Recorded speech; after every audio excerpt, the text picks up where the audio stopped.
Hi, this is Oddball1975, and today I'm bringing you a hacked up TDM on Advanced Warfare.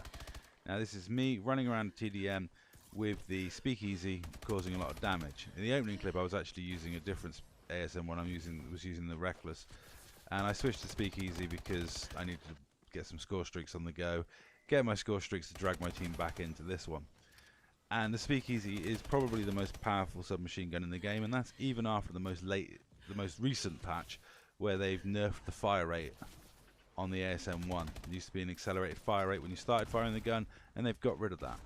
But that's not what I want to talk about today, not the patch, not the nerfing of the ASM-1. What I want to talk about today is the in-game purchases of supply drops, and why I am against the in-game purchases of supply drops.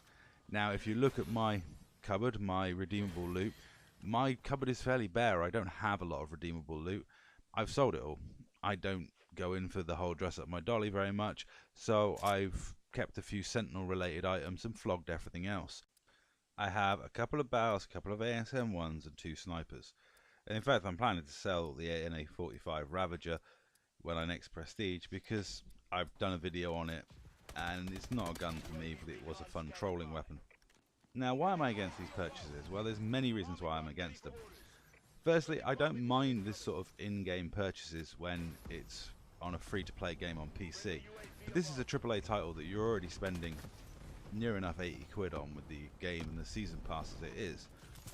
So it's a little bit cheeky to ask you for extra funds, extra money.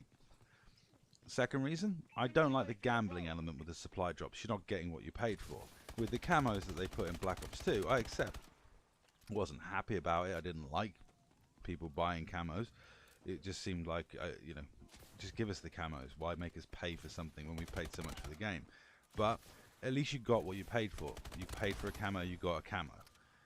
With this, there's a gambling element, and it's like with collectible games, where you have to buy so many packs to get the card or the game or the figure or the thing you want. And with these supply drops, you could buy 200, 300 packs and not get this gun, the Speakeasy. And you've just wasted all that money on a load of rubbish that you didn't want or need. And in game, there's no way of swapping out the rubbish, so you can't trade with other people.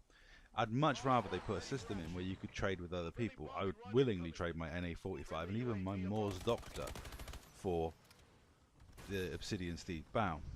But I'll be totally honest, I want ranked play to ban variant weapons. I want variant weapons out of ranked play, and I want everyone to have to use the base guns, because that's the only way ranked play is going to be fair. Otherwise, you are going to develop a 2-tier pay-to-win system. Now, the Obsidian Steed can't replace someone's thumbs, and it's not going to make a bad player that much better. But if you've got 2 players of equal skill, and one of them's got the Obsidian Steed and the other one hasn't, then the guy with the Obsidian Steed is probably going to win that gunfight, just by virtue of his faster time to kill, and his increased fire rate and damage, and his increased 3-shot kill range. In fact, you know, even a bad player can compete with a decent player if he's got the Obsidian Steed. It's that overpowered, and I don't like that. I don't like the idea of having a pay-to-win system. Now, like I say, it doesn't replace your thumb, so it's not going to make a bad player good. But if you banned the variant weapons from ranked play, it would mean everyone's on an even footing, and you wouldn't have this. I don't mind per se the variants. They're a bit of fun, and they're something to set out and try and collect. But don't force us to buy packs and get random variants, and don't put them in ranked play. They just don't make sense in a competitive setting. But anyway, that's it for this gameplay. And even though I didn't do the best, I died a few times, I did go on a bit of a tear and bring my team into this and end up with 33 kills. So that's all. Thanks for watching.